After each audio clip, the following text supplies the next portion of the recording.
Hello friends, आप देख रहे हैं technical Hindi Guruji. Friends, national recruitment agency CET को एनआरए को जो है कैबिनेट की अप्रूवल मिल चुकी है। और फ्रेंड, डिफरेंट जोन के जितने भी एग्जाम रहेंगे, चाहे रेलवे के हों, चाहे एसएससी के हों, चाहे बैंकिंग एग्जाम हो, वो सभी सीईटी के माध्यम से कंडक्ट करवाए जाएंगे। क्या रेलवे की परीक्षा भी एनआरए कराएगी? और जो एनटीपीसी और ग्रुप डी की परीक्षा है, इसका क्या होगा? क्या ये भी एनआरए के द्वारा कंप्लीट करवाई जाएगी? तो एनआरए और सीईटी जो है कब से लागू किया जाएगा एग्जाम पर?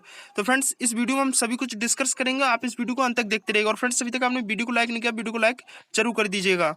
सबसे पहले hostclick.in वेबसाइट को धन्यवाद करना चाहेंगे जिन्होंने इस वीडियो को स्पॉन्सर किया है। फ्रेंड्स, यहाँ से आप बहुत ही सस्ते प्लान में होस्टिंग डोमेन परचेस कर सकते हैं। जैसा कि आप देख सकते हैं, होस्टिंग की मैं बात करूँ तो 49 रुपीज़ में एक महीने के लिए 5 फ्री डोमेन चला सकते हैं। वहीं पर 199 रुपये में एक महीने के लिए अनलिमिटेड डोमेन चला सकते हैं। इसी तरह से फ्रेंड्स, इसके डोमेन भी बहुत ज़्यादा सस्ते हैं। इससे आप एफिलिएटिंग मार्केटिंग वगैरह भी ले सकते हैं बकाया। और फ्रेंड्स, अधिक जानकारी के लिए मैंने लिंक डिस्क्रिप्शन में दे दिया है, कस्टमर सपोर्ट भी है, नंबर दिया है, मेल भी दिया है। अधिक जानकारी के लिए, डोमेन परचेस करने के लिए मैंने लिंक डिस्क्रिप्शन में दे दिया है। आज नौकरी के लिए जो युवा होते हैं उनको बहुत परीक्षाएं देनी पड़ती है और उनको लगभग 20 रिक्रूटमेंट एजेंसीज है।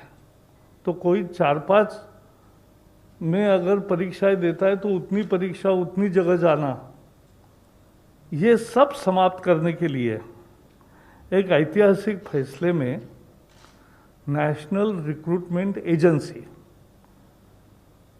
राष्ट्रीय भर्ती संस्था, ये परीक्षा लेने वाली कॉमन एलिजिबिलिटी टेस्ट ये लेगी और इसका करोड़ों छात्रों को लाभ मिलेगा। छात्रों को यानी युवाओं को लाभ मिलेगा जो नौकरी के लिए आवेदन करते हैं। 1,25,000 वैकेंसीज हर साल सेंट्रल गवर्नमेंट में group B and group C में अराइज करते हैं, जिसमें 2.5 से 3 करोड़ लोग इसको लेते हैं। ये बस 3 ऑर्गेनाइजेशंस की बात कर रहा हूँ। रेलवे में रेलवे रिक्रूटमेंट बोर्ड है, बैंक्स के लिए IBPS है और बाकी सरकारी कामों के लिए SSC है। इन तीनों ऑर्गेनाइजेशंस में अगर आंकड़े लिए जाए तो ऑलमोस्ट 2.5 से 3 करोड़ लोग बारी बारी से हर एग्ज़ाम को देते जाते हैं। मतलब पहले मैंने RRB दे दिया, उसके बाद SSC भी दे दिया, उसके बाद IBPS भी दे दिया। मैं सारे पूरे साल में मैं एग्जामिनेशन ही देता रहता हूँ जब तक मेरे को काम मिल नहीं जाता है। तो अब एटलीस्ट एक लेवल इसमें कम हो जाएगा। Next please.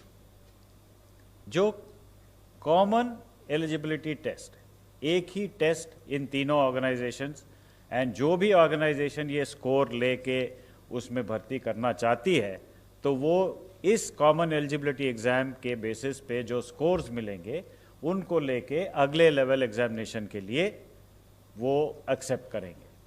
तो ये नेशनल रिक्रूटमेंट एजेंसी एक सोसाइटी होगी, autonomous society under societies act. तो इसमें तीनों एजेंसीज के रिप्रेजेंटेटिव्स होंगे, जैसे मैंने कहा SSC के, RRB के और IBPS के। तीनों के रिप्रेजेंटेटिव्स होंगे इस सोसाइटी को फॉर्म करने में, गवर्निंग बॉडीज़ में। ये कंडक्ट करेगा टायर 1 एग्जामिनेशन, जिसमें सबसे अधिक लोग पार्टिसिपेट करते हैं, वो 2.5 करोड़ जो मैंने कहा, वो फर्स्ट लेवल एग्जामिनेशन है, टायर 1 एग्जामिनेशन है, उसको कंडक्ट करेगी।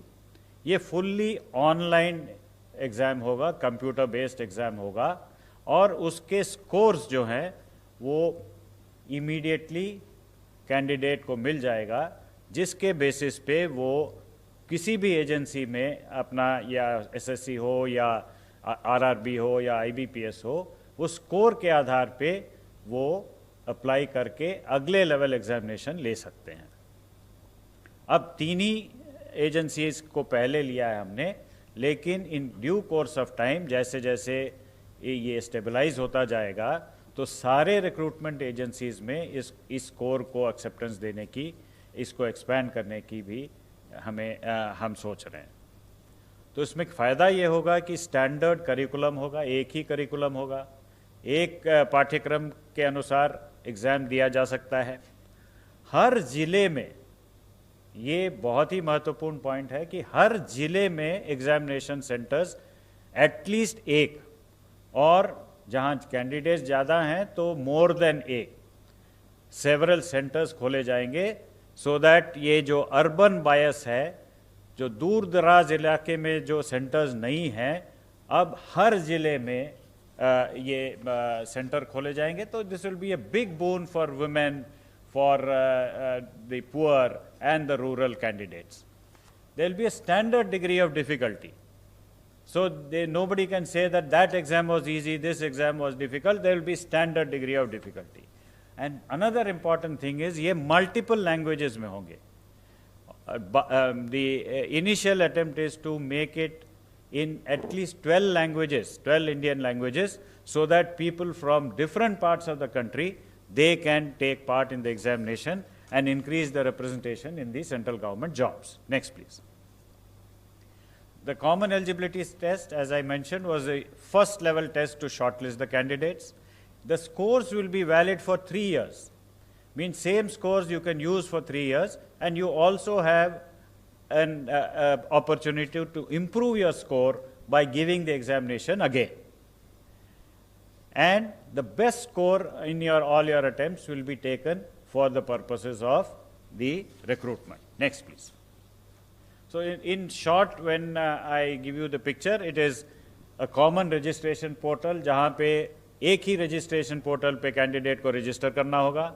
Question bank with same degree of difficulty, एक question bank होगा जिसमें से central server बहुत secure manner में रखा जाएगा.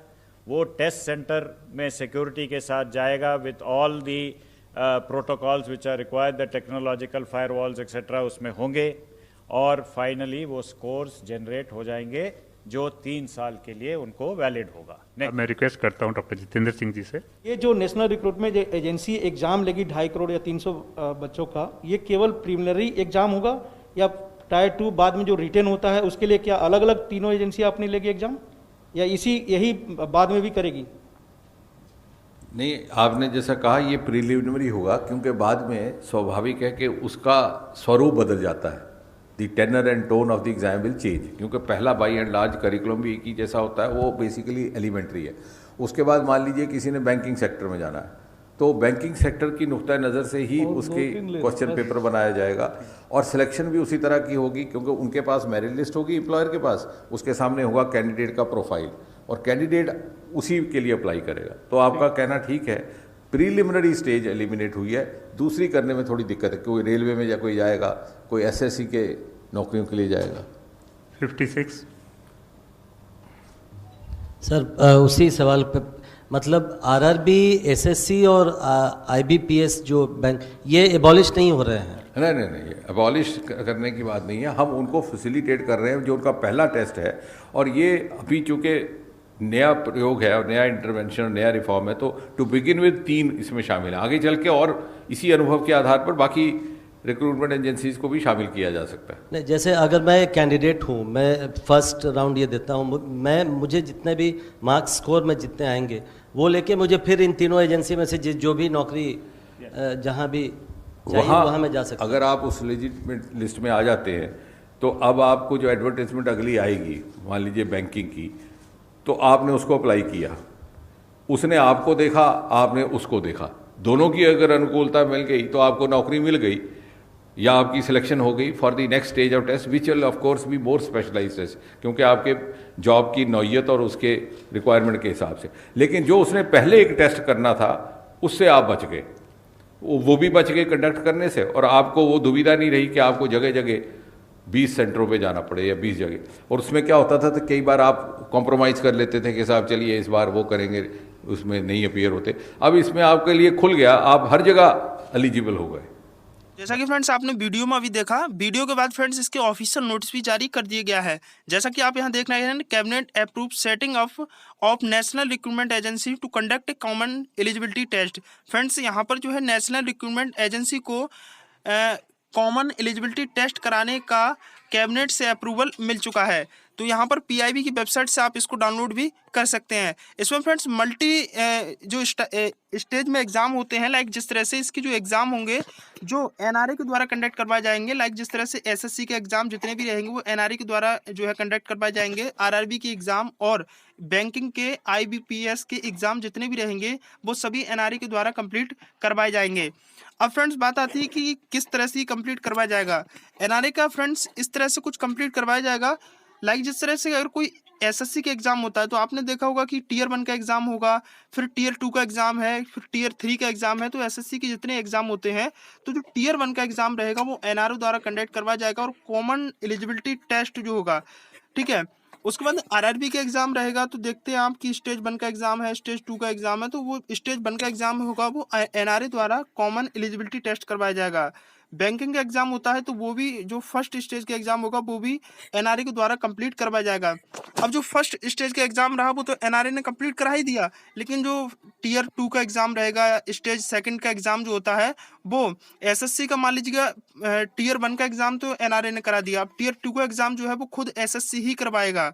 अब RRB का स्टेज 1 का एग्जाम रहेगा CBT 1 CBT 2, तो CBT 1 का तो NRA कंप्लीट कराएगा और CBT 2 जो है वो अपने आप रेलवे ही कंप्लीट करवाएगा। इसी तरह से बैंकिंग के भी एग्जाम होने वाले हैं।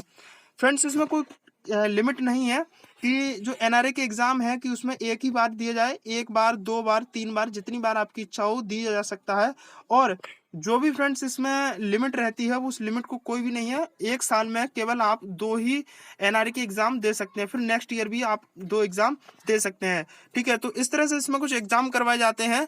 बकाया जितनी भी जानकारी आपने यहाँ पर जो है वीडियो के माध्यम से देख ही लिया होगा, जो भी मंत्री साहब जो जिन्होंने बताया था अभी वीडियो में, ठीक है, स्टार्टिंग में, वो सभी आपने यहाँ पर देख ही लिया होगा।